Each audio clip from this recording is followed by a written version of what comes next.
حضرت بابا فرید الدین مسعود گنج شکر نے فرمایا کہ میرے ایک دوست تھے جن کا نام بھیا غریب تھا۔ وہ خدا کے واصلین میں سے تھے، عجیب صاحب درد انسان تھے۔ راستہ چلتے تو مستوں کی طرح دکھائی دیتے۔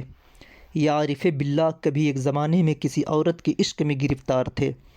معشوقہ کی دیوار کے نیچے ان کا بسیرا تھا۔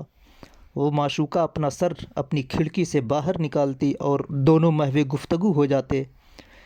شروع رات سے آخر رات تک راز و نیاز کا اور بات چیت کا سلسلہ چلتا رہتا، یہاں تک کہ صبح کی اذان ہو جاتی اور وہ لوگ خیال کرتے کہ ابھی عشاء کی اذان ہو رہی ہے۔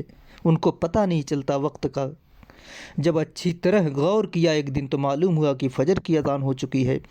اسی دوران ہاتف غیب نے آواز دی، اے نوجوان، ایک عورت کے عشق میں تو شروع رات سے آخر رات تک اب تک بیدار رہتا ہے، جاگتا ہے۔ کبھی خداوند جل و علا نے جس نے تجھے پیدا کیا، اس رب السماوات والعرش العظیم، اس مالک، اس پالن ہار کے عشق اور محبت میں ایک رات بیدار ہو کر کبھی کیا تم نے دیکھا ہے؟ جب یہ آواز سنی دل پہ چوٹ لگی، محبت کے مضراب کا مزہ آیا۔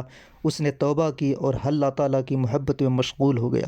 حضرت شیخ الاسلام کی مبارک آنکھوں میں آنسو آئے۔ فرمایا کہ یہ اسرار الہیہ میں سے تھا کہ وہ عشق مجازی سے عشق حقیقی کی طرف واپس پلٹے۔ پس جو سخت اس قسم کا ذوق حاصل کر لے، پھر وہ غیر سے محبت کیسے کر سکتا ہے؟ حضرت بابا فرید الدین فرماتے ہیں کہ فقیروں کا جو فقیر ہوتے ہیں وہ اہل عشق ہیں، اور جو علماء ہیں وہ اہل عقل ہیں، اسی لیے دونوں میں ٹکراؤ ہے۔ اس لیے ایسے گروہ سے وابستگی اور تعلق پیدا کرو جس میں عشق بھی ہو اور عقل بھی ہو، دونوں موجود ہو، اور یہ گروہ انبیاء کرام کا گروہ ہے۔ یہ گروہ انبیاء کرام کا گروہ ہے، اور فقیروں کا عشق ہمیشہ علماء کے عقل پر غالب رہا ہے۔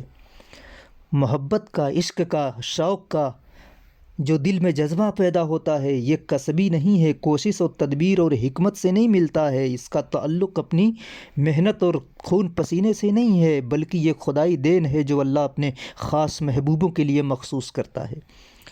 حضرت سیدنا یوسف علیہ السلام کی شادی زلیخا سے ہوئی۔ دین یعقوب علیہ السلام میں زلیخا داخل ہو گئی تو اس نے اللہ کے ذکر میں مشغولیت اختیار کی۔ لوگ کہتے ہیں کہ جب حضرت یوسف علیہ السلام ایک دن ان کے پیچھے دوڑے اور وہ آگے سے بھاگ گئیں، تب سیدنا یوسف علیہ السلام نے ان سے پوچھا کہ زلیخا، ایک دن تھا ایسا جب تو میرے پیچھے دوڑتی تھی اور میں آگے سے بھاگتا تھا، اے زلیخا آج میں تیرے پیچھے دوڑتا ہوں اور تو مجھ سے بھاگ رہی ہے، اس میں کیا حکمت ہے؟ جو جناب زلیخا نے کہا، اے یوسف، آپ گرچہ بہت حسین ہیں لیکن اس وقت میری اپنے محبوب سے، رب العالمین سے آشنائی اور پہچان نہیں ہوئی تھی، اس کی عبادت سے میں ناواقف تھی۔ اے یوسف، آپ کے بغیر میرا کوئی اور آشنا نہ تھا اس زمانے میں، تیرے ساتھ میری دلچسپی تھی، لیکن جب سے میں نے حق تعالیٰ کی شناخت، معرفت اور محبت حاصل کر لی ہے اور اس کی عبادت میں نے مشغولیت حاصل کر لی ہے، اے یوسف، اب میں مجاہدہ سے نکل کر مشاہدہ کی منزل تک پہنچ گئی ہوں اور اس کی دوستی نے میرے دل میں جگہ لے لی ہے۔ اے یوسف، تو اور تجھ سے ہزاروں بہتر میری نظروں میں اب نہیں بھاتے۔ جب مجھے حق تعالیٰ سے محبت ہو گئی، اس کے بعد غیر سے محبت کروں تو جھوٹی کہی جاؤں گی، اور عاشق صادق ایسے تو نہیں ہوتے۔ حضرت ابراہیم علیہ السلام کو کسی نے آگ میں جلنے کا، یہ واقعہ ہے نا کہ ابراہیم علیہ السلام کو آگ میں ڈالا گیا۔ ابراہیم علیہ السلام کو کسی آگ میں جلنے کا قطعاً کوئی ڈر نہیں تھا، کیونکہ جب نمرود نے ابراہیم علیہ السلام کو آگ میں پھینکا تھا تو حضرت ابراہیم علیہ السلام کو نمرود کی آگ سے کسی طرح کی تکلیف اور پریشانی نہیں پہنچی تھی، بلکہ اس آگ نے آپ کو سکون بخشا تھا۔ اس آگ میں بھی لذت الہی نصیب ہوئی تھی۔ ان کی آگ میں پڑنے سے ملنے والی لذت کسی جنتی کی راحت فردوس سے بھی زیادہ سکون بخش تھی۔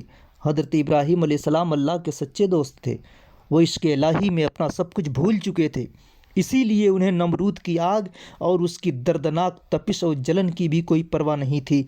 جس عاشق الہی کا دل و جان و مال پہلے ہی اپنے پروردگار کے عشق و طلب میں جل چکا ہو، اس پر بھلا آتش نمرود کیا اثر کر سکتی تھی؟